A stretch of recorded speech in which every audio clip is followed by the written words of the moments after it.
Well, welcome back to our class entitled The Language of Lamentations. We're going through section by section through this short little book, just 5 chapters long.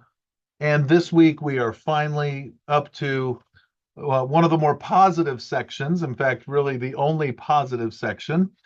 This is a book of laments. This is a book that is lamenting and sorrowful concerning what's happening to Jerusalem as the Babylonians continue to take people off into captivity. But today, our title is But This I Call to Mind. So, despite all the troubles, despite everything that's going on, still the Jeremiah, I believe, wrote Lamentations. Jeremiah, or the one speaking here in chapter 3, the one representing all the people, the speaker here in chapter 3, is able to call this to mind, and that is that there's hope, that there is a future for the people. So expectation is the way Golden Gay puts it, and I think that's a very appropriate definition for hope. Expectation, assurance. We often talk about. We sing a song called "Blessed Assurance." Jesus is mine. And when you are in relationship with God, when you, in this context, when you're the people of God, when you are in Christ, in our context, you can have confidence. You can have a great expectation and a true expectation for the future. We'll be looking at chapter 3, verses 21 to 39 in this lesson. I do want to plop up on your screen the main commentaries I'm using and give credit to BibleGateway.com for the different texts that you will see. All right. Well, we didn't do it. We haven't done it every week, but most weeks I want to just give a few more commentators' notes on the chapter that we are in. And this week, Golden Gay is the one that I have chosen to take a look at, and a lot of good things here in his introduction to chapter 3. He says the individual in this poem is a man rather than a woman, and a macho or warrior man rather than a princess wife, mother, or girl. Whereas Lamentations 1 and 2 thus portray the community's affliction in terms of what can happen in war to a woman, such as widowing, sexual exposure, sexual assault, and loss of children. Lamentations 3 portrays this affliction in terms of what can happen to a man in war, such as being injured, struck down, shot, pursued, captured, chained up, terrified, defeated, and taunted. One might see the man as standing for Judah, which can elsewhere be referred to as he, as the woman stands for Jerusalem. And that could be the case, or again, with all these narrators, so to speak, all these speakers, really they're representing the whole of the people of God and the trauma and terribleness of what is happening around them. Golden Gay continues. He writes a lot of introductory notes, but I've chosen a few here to emphasize. The next one he mentions the man in the poem is realized as a person more than as the woman in Lamentations 1 and 2. He's more than a personification.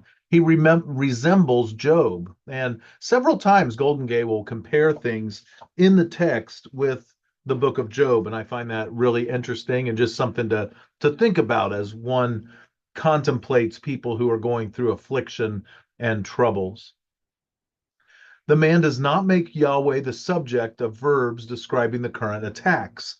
The attacker is simply he, and he makes no reference to Yahweh's anger either. So, just an interesting side point there. We did point out that the he in verse 1 of this chapter has to refer to the Lord, who is the last male that pronoun could be referring to at the end of chapter 2 in verse 22. Lamentations 3 incorporates more psalm-like expressions than Lamentations 1 and 2, and the poem incorporates substantial avowals of hope and statements about Yahweh's commitment and compassion, though these do not close the poem or provide it with closure, as it subsequently returns to anti-testimony. It returns back to to the things that chapters 1 and 2 and the beginning of chapter 3 we're talking about, all the laments, all the sorrows, all the devastations of what is happening to God's people at this time. All right, so let's dive right into our text. We will start in verse 21, and again, we'll go down through verse 39 for today. So, verse 21, I recall this to my mind, therefore I wait. And we'll talk a little bit more about the idea of waiting, but waiting, or I will be still. I will be in that expectant mode. The word for hope is not here in verse 21, even though some translations put the word hope here. It's because of this waiting. It's because the the speaker here knows that there's more, and that's what's really being talked about in the next few verses. So I recall this to my mind, therefore I wait. This idea of recalling to mind, we're going to look at several other verses where we find this. Literally, it's the heart there in the verse. I recall this to my heart, but of course, that is a way of expressing the cognitive part of who we are. And of course, we usually refer that as the mind. If the translators of the New American Standard would have put, I recall this to my heart, we would have totally understood what they meant. But this is the more normal way to say it in English. A couple passages to show that those same exact words being used in this way. Isaiah 44, 18 to 20. In this case, no one calls it to heart. No one calls it back to mind. No one considers, is how the ESV put it here. But 18 through 20 reads, they know not, nor do they discern, for he has shut their eyes, so they cannot see, and their hearts, so that they cannot understand.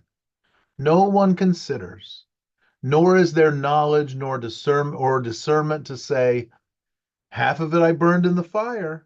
I also baked bread on its coals. I roasted meat and have eaten. And shall I make the rest of it an abomination? Shall I fall down before a block of wood? He feeds on ashes. A deluded heart has led him astray, and he cannot deliver himself or say, is there not a lie in my right hand? Holding up this little idol, is there not a lie in my right hand? This person is not recalling to mind. ESV puts it actually the same way that it is in Lamentations in the New American Standard. A couple chapters later, Isaiah 46, 8 through 11. Remember this and stand firm. Recall it to mind, you transgressors. Remember the former things of old, for I'm God, and there is no other. I am God, and there's none like me, declaring the end from the beginning, and from ancient times things not yet done, saying, my counsel shall stand, and I will accomplish all my purpose. Calling a bird of prey from the east, the man of my counsel from a far country, I have spoken and I will bring it to pass. I have purposed and I will do it. So back to verse 21 in our context, but this I recall, this I call to mind, and therefore I wait.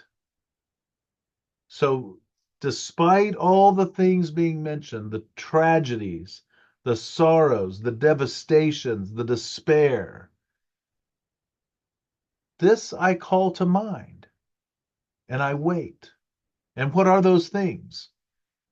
Moving forward, 22 to 24. For the Lord's acts of mercy indeed do not end, for his compassions do not fail. They are new every morning. Great is your faithfulness. The Lord is my portion, says my soul. Therefore, I wait for him. All right, we do have, I am not positive, this might be the only section where we see the personal name of God in this whole section. But these are statements of truth concerning the Lord, concerning Yahweh. And the very first word highlighted down below in the Hebrew, the very first word there on the right in green, is the word chesed. And it is an amazing word in the Hebrew. It can be translated loving kindness, steadfast love, covenant loyalty, mercies, or acts of mercies, as the New American Standard chose to translate it here. I did just want to point out the in the orange, that's just a negative particle in the Hebrew. It makes whatever is attached to it negative. So the Lord's acts of mercy end? No, they don't. Fail? No, they don't. And the other word there in blue is compassions, and it's separate from this love word, this steadfast love, this hesed, the acts of mercy word. And so I do want us, this is a very important word in the Hebrew, and so I do want us to take a look at it here for just a moment. Um, the word, it's chesed. It's a rough, gravelly H sound at the beginning, chesed.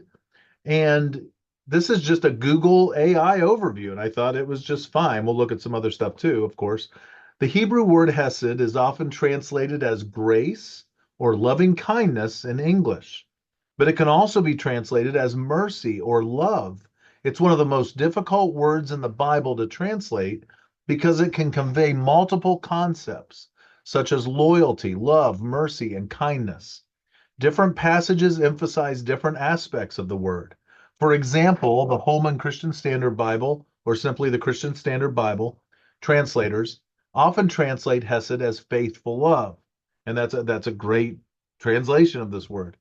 Hesed appears in the Old Testament over 250 times and is translated in 169 different ways across 6 different English translations of the Bible. Okay, so whoa. I mean, that is incredible. One way to think of Hesed, and it's not exactly correct, because Hesed has a broader meaning, a broader foundation of meanings.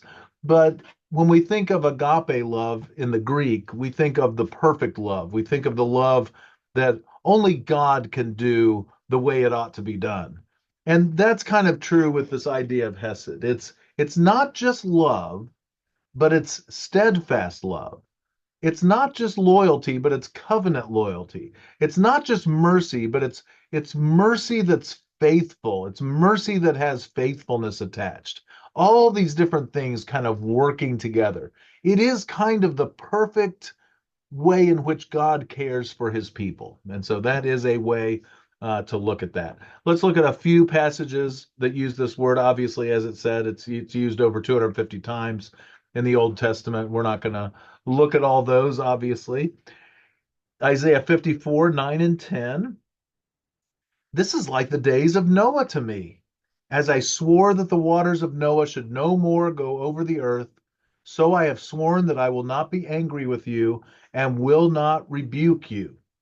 For the mountains may depart and the hills be removed, but my steadfast love shall not depart from you. That's that word hesed. My covenant loyalty, my continual mercies, steadfast love, a consistency. This will not depart from you, and my covenant of peace shall not be removed, says the Lord, who has compassion on you. That compassion word is the same one that we had in Lamentations 3 that we just saw. And then several chapters later, Isaiah 63, verse 7, I will recount the steadfast love of the Lord, the praises of the Lord, according to all that the Lord has granted us, and the great goodness to the house of Israel, that he has granted to them according to his compassion, according to the abundance of his steadfast love. And just as easily, it could have been translated, I will recount the mercies of the Lord. And at the end, according to the abundance of his mercies. Steadfast love, grace, loyalty, all these ideas mixed into that word, hesed. All right. And then just a couple other words here in this I think are very good for us to take a look at. So the Lord's acts of mercies indeed do not end, for his compassions do not fail. They are new every morning. Great is your faithfulness. With faithfulness, think steadfastness, another word for consistency, fidelity, a steady hand. In other words, the faithfulness here, the idea here is that there is a consistency, just like these other verses above it or are communicating. It's steadfast. They do not end, they do not fail. Great is your faithfulness. You are a faithful God. You are not going to disappoint. These things will not end. And then I think it's important for us to understand what it means when we read, "The Lord is my portion, says my soul. Therefore, I will wait for him." So the idea of portion is quite literally like a tract of land. So the Lord is my possession, is the idea. And the Old Testament speaks both ways of this. God's people are his possession, and the Lord is the possession of the people. Their property, their tract of land, um, their little area, they're one. And the Lord is that for us, pretty incredibly. And so a few other um, places where we find this, Psalm 73 and Psalm 119, we'll look at. Here, Psalm 73, starting in 23. Nevertheless, I am continually with you, steadfastly with you, consistently with you. Um, you hold my right hand. You guide me with your counsel, and afterward you will receive me to glory. Whom have I in heaven but you? And there's nothing on earth that I desire besides you. My flesh and my heart may fail, but God is the strength of my heart and my portion forever. In other words, he is my God, and this is everlasting. And then Psalm 119, the great chapter, the great psalm on the law of the Lord. This section of 8 verses begins, "The Lord is my portion. I promise to keep your words. I entreat your favor with all my heart. Be gracious to me according to your promise. When I think on my ways, I turn my feet to your testimonies. I hasten and do not delay to keep your commandments. Though the cords of the wicked ensnare me, I do not forget your law. At midnight, I rise to praise you because of your righteous rules. I am a companion of all who fear you, of those who keep your precepts. The earth, O Lord, is full of your steadfast love. Teach me your statutes." So this begins by declaring that the Lord is the psalmist's portion. The Lord is his, and goes down. And then this last verse of this section of 8 verses has that word hesed in it. It's full of your hesed, full of your steadfast love. Teach me your statutes. And the teach there is in that intensified mode of the Hebrew verb. So it's, I really want you to teach me your statutes, we might say. All right, let's go to the next 3 verses. Lamentations 3, 25 to 27. All 3 verses in the Hebrew begin with the word tov, which is the word for good. Um, Normally, the Jews greet themselves by using the word shalom. They say, "Wholeness to you, may things be the way they're supposed to be in your life." The idea of shalom, the idea of peace and wholeness. But another way, the way to say good morning is boker tov, and tov is the word for good. And so all 3 verses begin with the word good in this, and just worth noting. That's the emphasis here in these 3 verses. Of course, they all begin with the tav, with the tet. Um, the Lord is good to those who await him, to the person who seeks him. It is good that he waits silently for the salvation of the Lord. It is good for a man to bear the yoke in his youth. We get a similar idea in Ecclesiastes concerning that.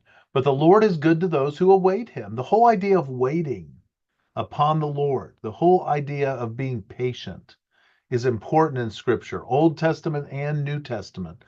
I think God realizes that this is really drawn out for us. For him, 1,000 years is as a day, and a day is as 1,000 years. Time doesn't have an effect on him like it does with us. But for us, it really feels like we're having to wait a long time for the second coming of the Lord. For the people in the Old Testament, it would have seemed like it's a really long time waiting upon the coming of the Messiah.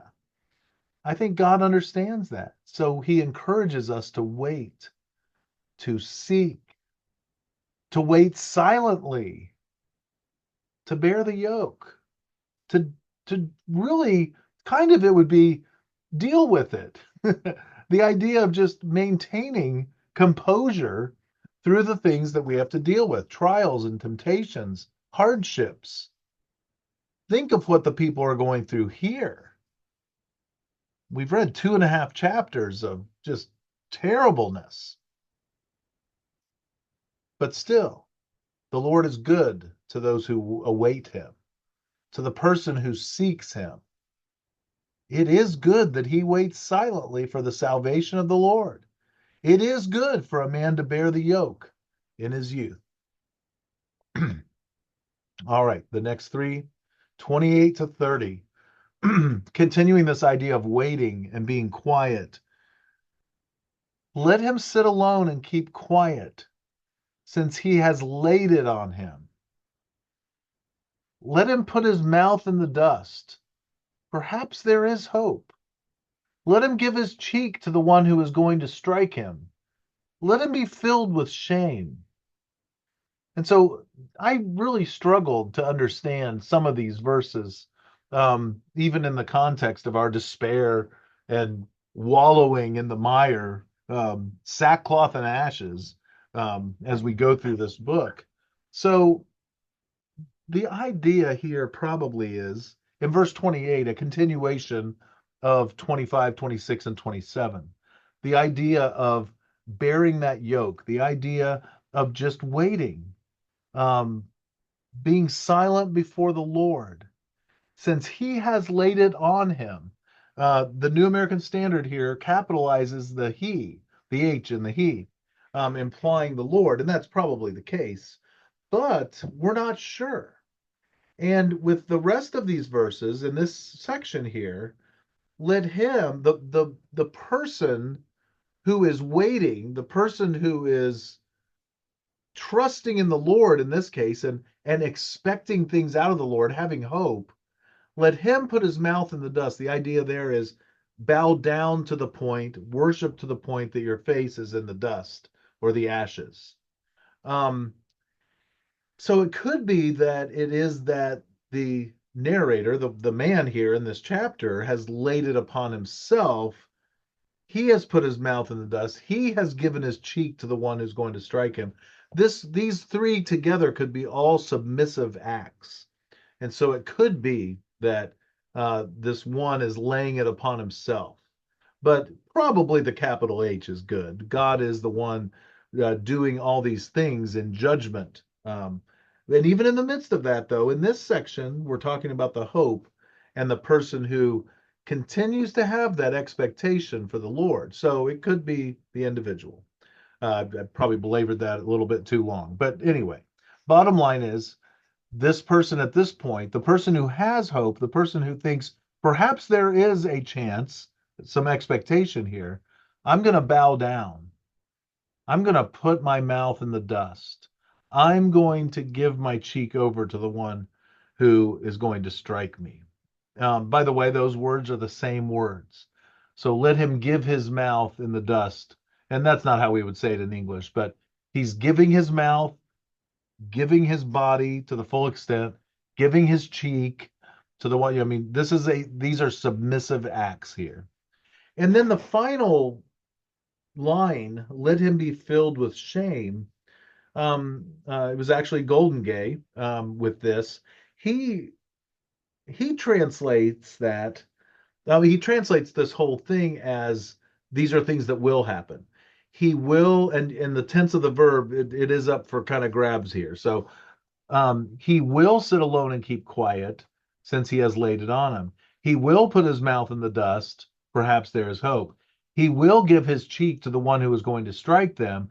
And then that means the last line is, he will be filled with shame. In other words, he will have taken his fill and it will be over. There will come a point where all the shame, the the reproof, the all the all the punishment, all the affliction, where it will be over. And so instead of let him be filled with shame, it might be he will be filled with shame. He will have had his fill of all this stuff, and there will be an end. And that makes sense when we look at the next three verses. So let's go ahead and go to 31 to 33. For the Lord will not reject forever. So that would be a good follow up to verse 30 if it is interpreted that way. Either way, we're in the midst of terrible stuff, but we've got this hope here in the middle of chapter 3. We've got this little bit of positive that we are being given, which is so great. For the Lord will not reject forever. For if he causes grief, then he will have compassion in proportion to his abundant hesed, his abundant mercy, his abundant steadfast love.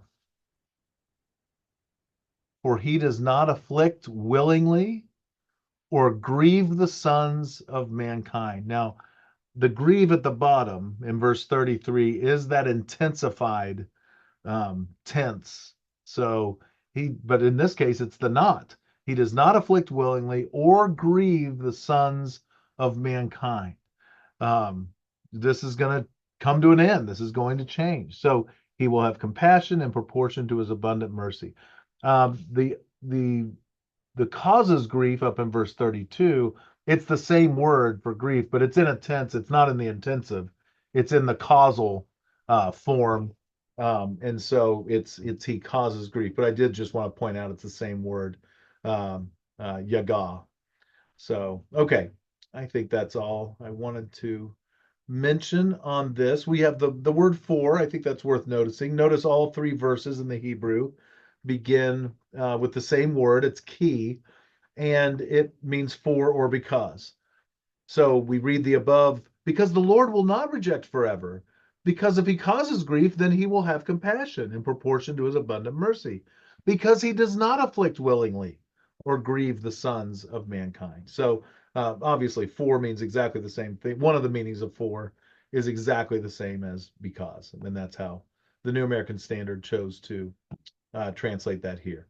Okay, so let's go to 34 to 36.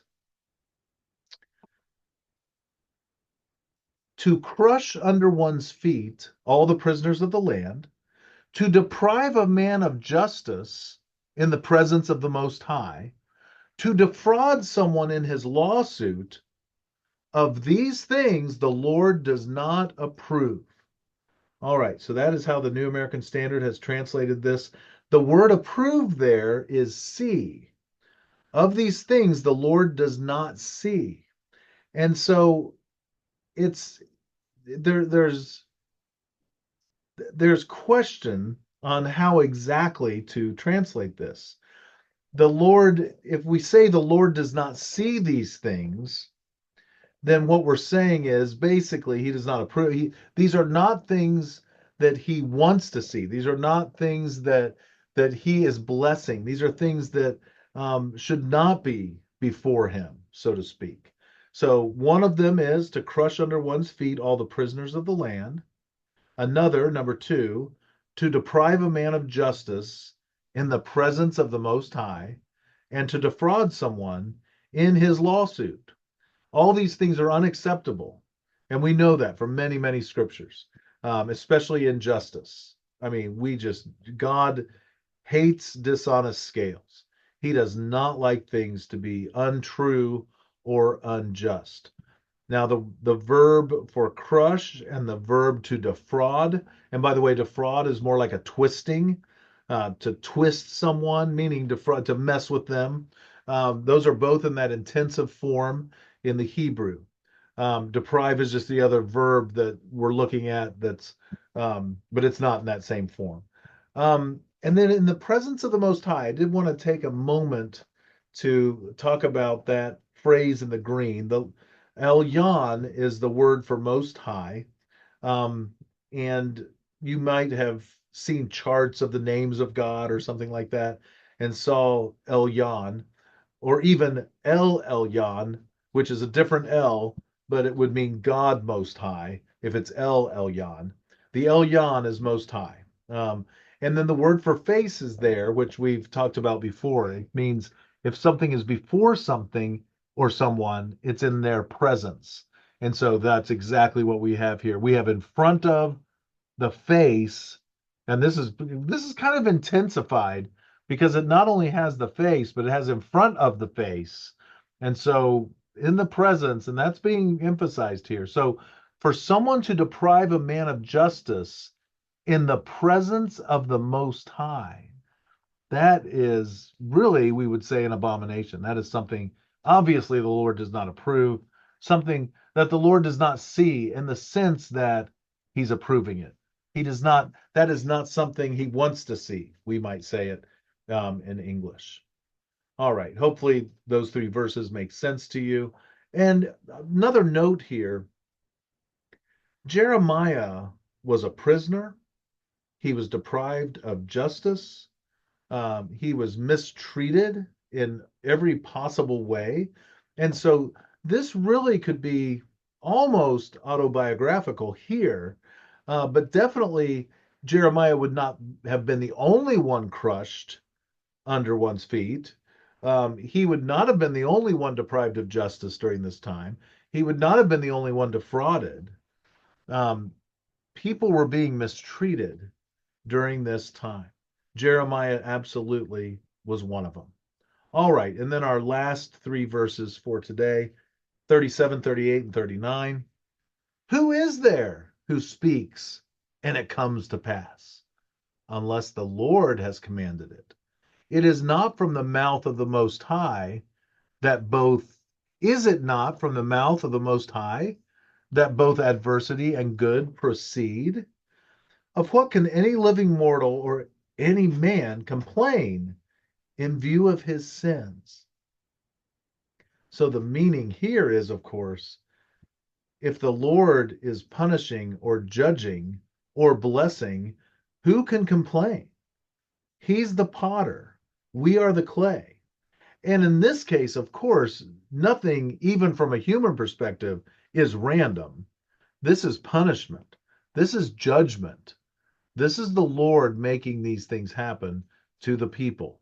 He's using the Babylonians, but God is the one behind it. Who is there who speaks and it comes to pass? Unless the Lord has commanded it. And particularly, verse 39 points out, in view of our sins, how can we ever complain? We deserve judgment. We deserve punishment. We deserve destruction. But we're not going to get that in our context because Jesus paid the price for that. Even in Jeremiah's context, because the coming Messiah paid the price for that. And so we don't have to worry about that. I do want to point out the words there. The word for good is the same one we saw up above, the word tov, and it's there in the yellow with some prefixes on it. And then the word adversity is the word ra'ah, which can mean adversity, it can mean evil, just a wide variety of meanings, all of which are, this is not the way something should be. So there's a prophecy, or there's a section of scripture, I need to look this up, where there are rotten figs, and this is the same word used. Well, they're not evil figs. The figs didn't decide to murder someone. The figs didn't decide to sin or rebel against God or worship an idol. No, the figs were just bad. They were bad figs. They were rotten figs. And so it's not always meaning something moral or something on a grand scale. It can also be used just in that way. All right, so let's read our text from the English Standard Version, Lamentations 3:21 to 39.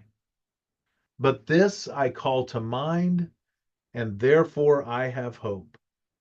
The steadfast love of the Lord never ceases. His mercies never come to an end. They are new every morning. Great is your faithfulness. The Lord is my portion, says my soul. Therefore I will hope in him. The Lord is good to those who wait for him, to the soul who seeks him. It is good that one should wait quietly for the salvation of the Lord. It is good for a man that he bear the yoke in his youth. Let him sit alone in silence when it is laid on him. Let him put his mouth in the dust. There may yet be hope. Let him give his cheek to the one who strikes, and let him be filled with insults. For the Lord will not cast off forever. But though he cause grief, he will have compassion according to the abundance of his steadfast love. For he does not afflict from his heart or grieve the children of men. To crush underfoot all the prisoners of the earth, to deny a man justice in the presence of the Most High, to subvert a man in his lawsuit, the Lord does not approve. Who has spoken and it came to pass, unless the Lord has commanded it? Is it not from the mouth of the Most High that good and bad come? Why should a living man complain, a man, about the punishment of his sins? All right, so let's look at our positive. Now, today was pretty positive, but we'll look at a New Testament passage on hope, Hebrews chapter 6, verses 13 to 20. For when God made a promise to Abraham, since he had no one greater by whom to swear, he swore by himself, saying, Surely I will bless you and multiply you. And thus Abraham, having patiently waited, notice the waiting, obtained the promise. For people swear by something greater than themselves, and in all their disputes, an oath is final for confirmation. So when God desired to show more convincingly to the heirs of the promise the unchangeable character of his purpose, he guaranteed it with an oath, so that by two unchangeable things, in which it is impossible for God to lie, we who have fled for refuge might have strong encouragement to hold fast to the hope set before us. The expectation, the assurance that we have that Christ will come back again and take us home. Verse 19, we have this as a sure and steadfast anchor of the soul, a hope that enters into the inner place behind the curtain, where Jesus has gone as a forerunner on our behalf, having become a high priest forever after the order of Melchizedek. All right, this is a sure and steadfast anchor of the soul. In other words, we are grounded people. We have a foundation. In this case, the anchor for the soul, the thing that's going to keep the soul secure. It's a hope that enters into the inner place behind the curtain. And Jesus went there first on our behalf. He is our high priest. He is perfect. He is incredible.